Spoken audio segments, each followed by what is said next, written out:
Good evening. Welcome to VC3 News and Sports for Tuesday, September 24th, 2024. I am Shadane McLean. St. Vincent and the Grenadines is putting plans in place to establish a maritime single window MSW to digitalize its maritime sector. MSW is a centralized IT platform that facilitates the exchange of information among ships and various government agencies for the efficient arrival, stay, and departure of ships at ports. All International Maritime Organization member states were given up to January 1st of this year to start implementing the MSW systems. St. Vincent and the Grenadines, along with 4 other Eastern Caribbean states, St. Lucia, Dominica, Grenada, and St. Kitts and Nevis, are setting up the MSWs with support from the IMO, the Organization of the Eastern Caribbean States, OECS, Commission, and the Government of Antigua and Barbuda. A team of experts completed a needs assessment missions in each country to review current port clearance procedures.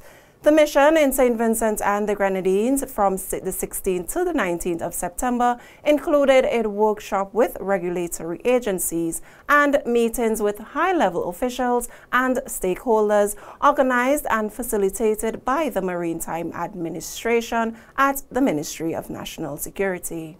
St. Vincent's Governor-General will be among 4 outstanding regional citizens who will be honored for their remarkable contributions to society when the University of the West Indies at Cave Hill stages its annual graduation ceremony on October 19th. Governor-General of St. Vincent and the Grenadines, Dame Susan Duggan, and Hotelier and Tourism Executive Ralph Taylor will be awarded Doctor of Laws, LLD, for their contribution to the development of the education and tourism sectors, respectively, while Medical Doctor Sir Trevor Hassel will receive a Doctor of Science for his work in the field of public health. Cultural practitioner, the Most Honorable Elton Dayton Motley, will be awarded a Doctor of Letters for his contribution to the development of culture and arts in Barbados. A total of 13 honorable degrees will be conferred at the 2024 graduation ceremonies across the UWI's 5 campuses. This year's honorary graduates have had long and impactful careers in the areas of advocacy and activism, medicine, tourism and culture, sport, business, education, science, and the music industry. A qualified medic in the Royal St. Vincent and the Grenadines Police Force Fire Brigade, Sergeant Corwin Ince, outlines life-saving tips that persons should follow before doctors or other professional arrives in the event of critical accident or emergency. During his appearance on the On the Beat program on NBC Radio last evening, Sergeant Ince said persons should be calm. So firstly, we encourage persons to evaluate the scene. It is very important that persons just don't rush into any situation. Evaluate the scene, ensure that others are not in danger or you're not going into danger yourself. Be very calm.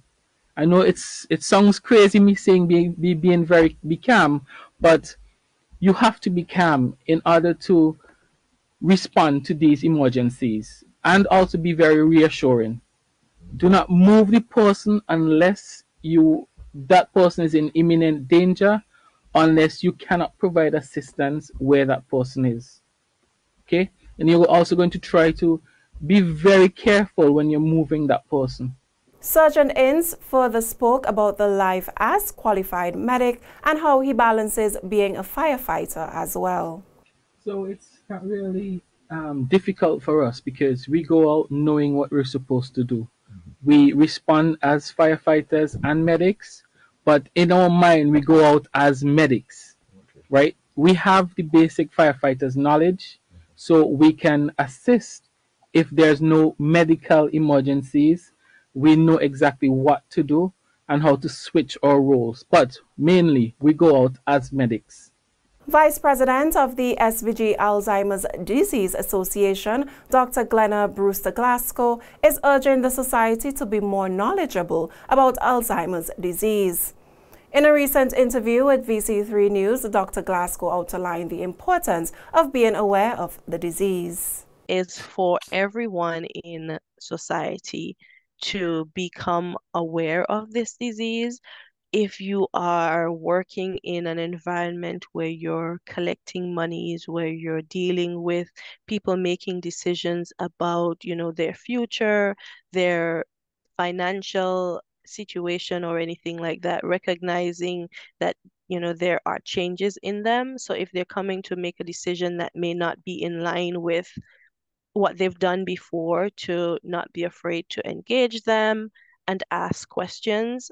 This is a society disease, meaning that we all have a part to play in recognizing it, and then we all have a part to play within ourselves to decrease our risk of developing the disease. To commemorate World Alzheimer's Day on September 21st, Vincentians over the weekend wore purple and were involved in several activities. Also, this Friday, September 27th, the organization will host a march and rally around Kingstown, and Glasgow is inviting everyone to wear purple. Having a walk and rally, and we are going to also, that is to increase awareness about the disease, and we are starting at Richmond Hill playing field, and you gather and assemble there at 8. We will then walk to Victoria Park, and when we get there, we will have a rally, and that rally will include speakers who are carers, healthcare providers, and cultural packages. And then we are a growing organization, so we are raising funds, so we'll have things there for sale, healthy meals that are there for sale, and we're also selling t-shirt packages, so you can purchase them from a member of the organization, I believe. This entire month is observed as World Alzheimer's Disease Month under the theme, Time to Act on Dementia, Time to Act on Alzheimer's. Farmers to receive support from the government this week. This and other stories coming up when we return after the break. Stay with us.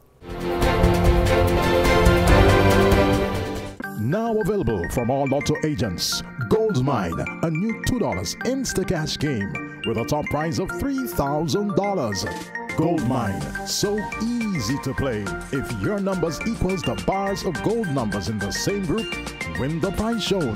You can win up to 3 times. Get your Gold Mine Insta-Cash tickets where there's no waiting for a draw, and you can win on the spot.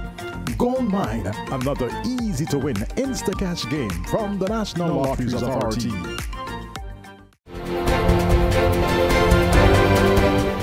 The Ministry of Agriculture this week will distribute $2 million worth of vouchers to farmers affected by the destruction of Hurricane Beryl in July.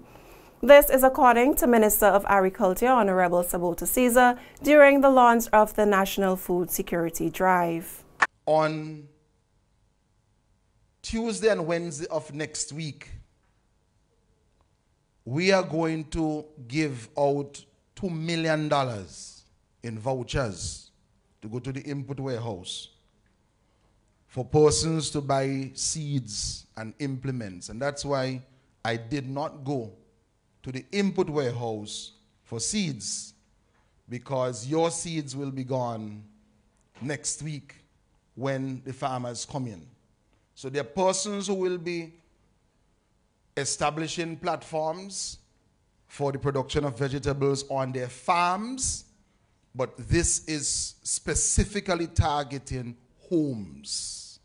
Meanwhile, addressing the launch of the National Food Security Drive last week, Minister of National Mobilization Honorable Kiesel Peters said that she will ensure that all vulnerable persons across SVG benefits from the food security project. This food security drive is one of many initiatives by this administration to address food security issues. Just earlier this year, the Ministry of National Mobilization launched its We Can project in April. And We Can, being the shortened version of wholesome empowerment for citizens while advancing the nation, currently has 116 active participants employed on the project. To date, we have sold 859 pounds of lettuce, over 179 pounds of cucumber, and 328 pounds of sweet pepper. These vendables, which have been sold to local markets here, and we have recognized that there is a great demand for salad vendables. Projects like We Can and this food security drive are part of this administration's wider response to food security. Peters further called on all Vincentians to take part in all aspects of the food security drive in this country. I take this opportunity to encourage citizens and community participation in the food security drive. I also call on local leaders in the respective communities, the non-governmental organizations, to help us spearhead these gardening efforts. The success of this project requires collaboration among all stakeholders.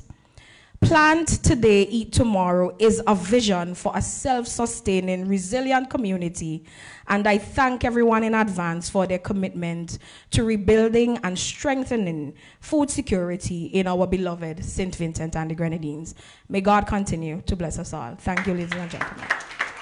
Those are our local news stories. Coming up next, we have the VC3 Sports.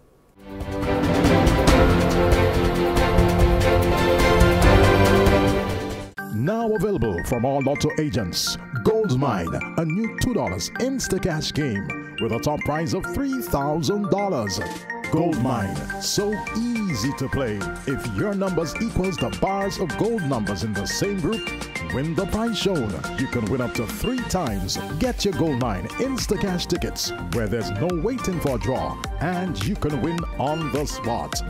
Gold Mine, another easy to win Instacash game from the National Lotteries Authority.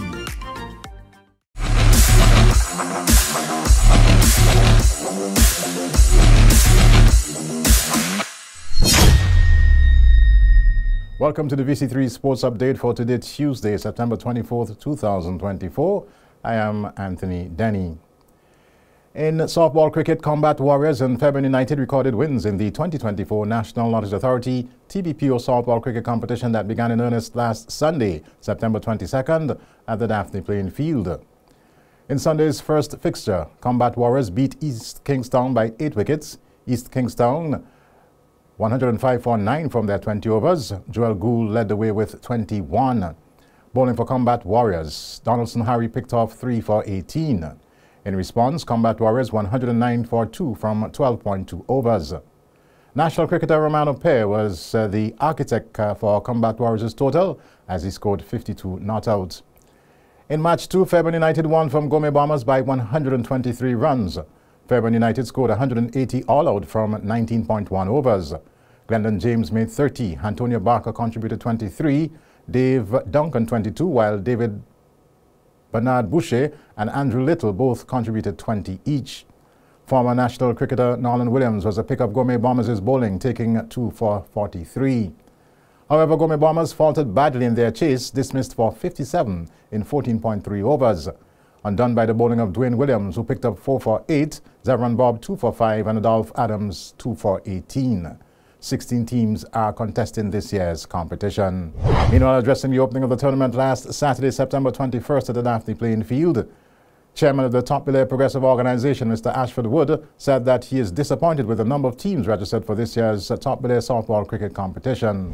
I'm a bit disappointed with the turnout of the number of teams, but I am very, very pleased with the look of the teams that I'm seeing here. And it augurs well for competitions. We organize several competitions. We organize domino competitions. We organize football competition. And one of the things that we stress is that teams must be uniformed. As the organizer, as the chairman of the organizing committee for the domino, I stress, put on your jersey. As the organizing committee chairman for football, I stress, from socks up, you must be uniformed. We have been falling away in cricket.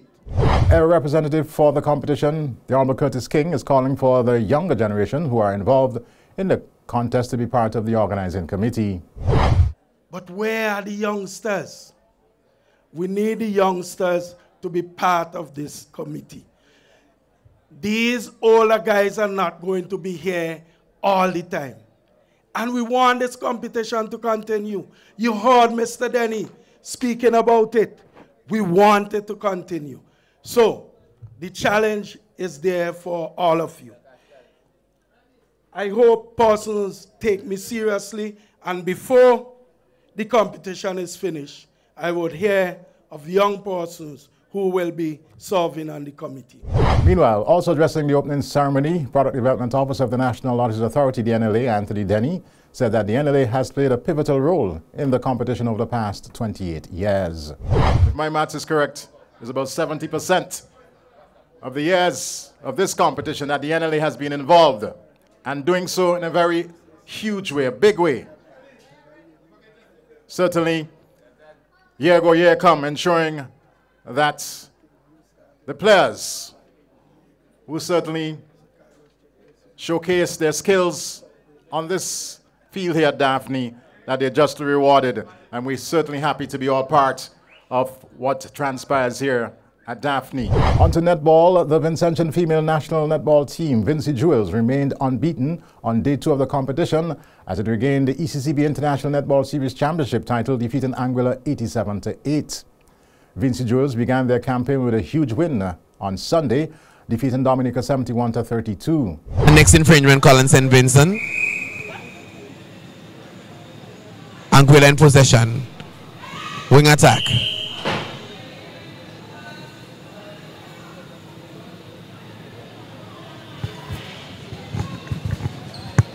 It's Anguilla on ball, negotiating ball into wing attack, an attempt made there, umpire whistles. It's a free shot or pass to Anguilla, and it is good. Anguilla now on 8, St. Vincent and the Grenadines 86. Will we see? Is that it? That is it. The end score for tonight's contest between St. Vincent and the Grenadines and Anguilla. And although both teams fought and gave it their best, St. Vincent and the Grenadines, obviously the more mature, the more experienced, the better developed team. Not much of a challenge for them. I'm hoping that Anguilla took a lot with them from this game and is able to put it into practice for the next few days that they're here. The Vincentians will be looking to keep their winning form when they take on Antigua and Barbuda this evening, beginning at 6:30 p.m. In cycling, Grenadian Craig Charles was a top cyclist when the St. Vincent and Grenadines Cycling Union staged its invitational event last Sunday. Charles was the first to finish the line at Casson Hill after he had completed the 66.6 miles event. His winning time was 3 hours, 28 minutes, 54.59 seconds, ahead of St. Vincent and the Grenadines' duo of Lucky Antrobus and Gabriel in that order. Antrobus timed 3 hours, 29 minutes, 1.54 seconds, and Doyle 3 hours, 29 minutes, 31.22 seconds, as they also represented their sponsors' premium products well. Outside of the podium were Tessami Vici of Grenada, who docked 5th in 3 hours, 30 minutes, 2.19 seconds, with Vincentian Sherwin James next in 3 hours, 33 minutes, 2.19 seconds, and 6th was St. Lucian Denver Alphonse, 3 hours, 38 minutes, 15.20 seconds.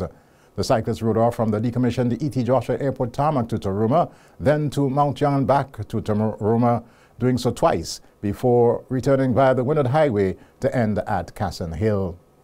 However, the Vincentian duo of Zafal Bailey and Rivas Young did not complete the course. Bailey encountered some mechanical issues, while Young rode about 18 miles before aborting the race. That's the VC3 Sports Update for today, Tuesday, September 24th. Thanks for viewing. I am Anthony Denny, wishing you all the best as far as the rest of the day is concerned.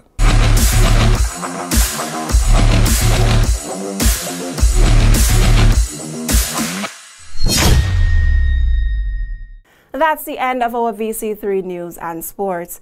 Join us on our social media platforms, Facebook, YouTube, Instagram, and TikTok, as well as the VC3 channel 114 for more updates. See you next time. I am Shadeen McLean.